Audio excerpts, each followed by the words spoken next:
Bem-vindos a esta nossa análise. Hoje a gente vai desvendar a evolução da sustentabilidade global, mas de um jeito bem diferente. O foco aqui é pegar aqueles conceitos gigantes que parecem super distantes e entender como eles se traduzem de verdade nas práticas do dia a dia das nossas escolas. A ideia é transformar a teoria em exemplos super concretos, para facilitar o entendimento de um tema que, vamos combinar, é para lá de urgente.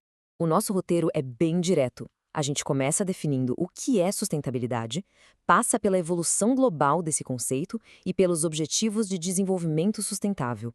Depois, vamos mergulhar na educação ambiental, ver práticas escolares reais e, por fim, entender os desafios e os próximos passos. É uma jornada completa, saindo lá do pensamento global, direto para a ação local. Então, começando com a primeira parte, o que é, afinal, a sustentabilidade? É fundamental começar estabelecendo exatamente o significado de um termo que a gente ouve o tempo todo por aí, mas que muitas vezes acaba sendo compreendido pela metade. Olha só que interessante. Historicamente, é muito comum associar esse tema apenas à preservação verde, a salvar árvores e rios. Mas não é bem assim.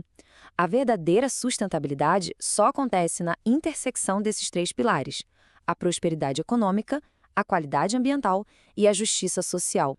É como se fosse um banquinho de três pernas. Se tirar uma, ele cai. E para consolidar tudo isso, a gente volta lá para 1987. O relatório Brundtland da ONU cravou essa definição que mudou a forma de ver o mundo. O desenvolvimento sustentável é garantir as nossas necessidades agora, no presente, mas sem estragar a capacidade das próximas gerações de sobreviverem e prosperarem. Simples, né? Mas é uma mudança de perspectiva gigantesca focada no longo prazo. E isso nos leva à parte 2 da nossa análise, a evolução global. Para entender como as escolas lidam com esse quebra-cabeça todo hoje, é muito importante dar uma olhada na história que preparou o terreno. Pensa numa linha do tempo. Tudo começa lá em 1972, na Suécia, com a primeira cúpula global sobre o meio ambiente. Depois vem a definição oficial em 87, ganha uma força absurda aqui no Brasil com a Rio 92, se renova na Rio+20 e chega com tudo em 2015. É muito claro como a sustentabilidade deixou de ser só um papo restrito a cientistas para virar o centro das políticas do mundo inteiro.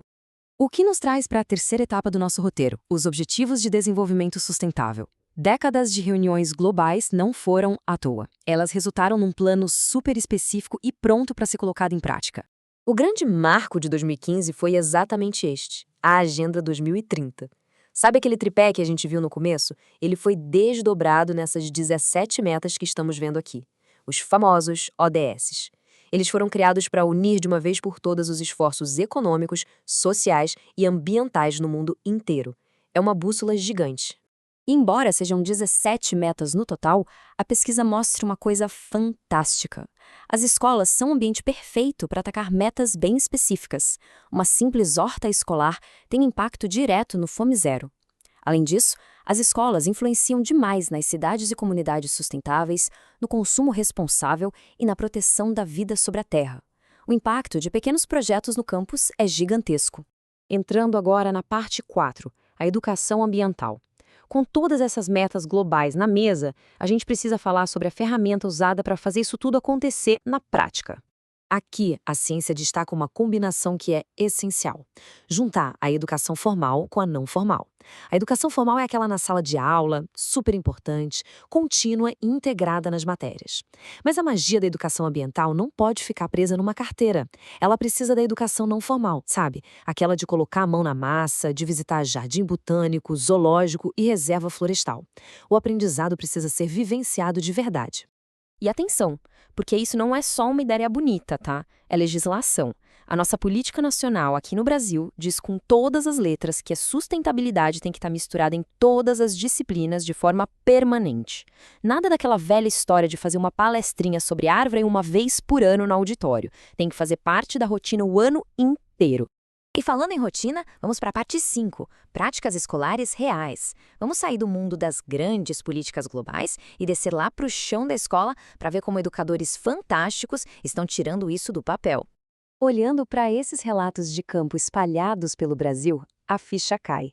Aquelas metas gigantes da ONU acontecem mesmo através de microações. Projetos maravilhosos em lugares como o Riacho de Santana, na Bahia, Manaus e Monte Alegre, no Rio Grande do Norte, mostram que hortas orgânicas e visitas técnicas de estudantes fazem toda a diferença na prática. Para dar uma ideia de quão genial isso pode ser, olha o estudo de caso da Bahia. Eles pegaram lixo orgânico, pneu e garrafa PET e transformaram tudo numa horta agroecológica no meio de uma comunidade carente. É a perfeição do tripé da sustentabilidade. Eles ajudam o meio ambiente reciclando, geram um impacto econômico produzindo alimentos e transformam a realidade social da comunidade. Tudo na mesma ação. Já em Manaus, a abordagem foi pelos sentidos, e é brilhante. Eles descomplicaram conceitos difíceis, conectando as crianças fisicamente com a natureza local. É a turminha usando o olfato para sentir as folhas, ouvindo os sons da floresta, tocando e provando as frutas. Essa vivência passo a passo transforma um conceito abstrato em uma memória afetiva que vai durar para a vida toda. Mas, claro, chegamos agora à parte 6, os desafios e os próximos passos. Porque apesar de todos esses sucessos incríveis, integrar a sustentabilidade de forma profunda na educação do dia a dia ainda tem lá os seus gargalos. Tem um dado na pesquisa que é impossível de ignorar. 80% das iniciativas nas escolas focam única e exclusivamente na parte ambiental. Só 10% vão para o lado social e os outros 10% para o econômico. É um baita desequilíbrio, né? O grande desafio das escolas hoje é conseguir trazer a sociedade e a economia para dentro desses projetos, porque as três coisas são igualmente essenciais. E para resolver isso, a gente precisa ser realista. Para transformar esses projetos temporários numa mudança de comportamento para a vida inteira, é preciso investimento pesado em infraestrutura. Mais do que isso, treinamento de verdade para os educadores terem total segurança na hora de ensinar, apoio maciço do poder público e, repito, a certeza de que essas atividades não vão ser apenas eventos isolados de uma semana só. Criar um futuro viável não é mágica, é traduzir visões mundiais gigantescas em ações superlocais feitas de segunda a sexta na nossa rua, no nosso bairro. Então, depois de tudo que a gente viu aqui hoje, fica essa provocação para encerrar nossa análise. Qual projeto prático que una o verde, o bolso e a sociedade a gente pode ajudar a iniciar nas nossas escolas ainda hoje? A inspiração está aí, é só começar.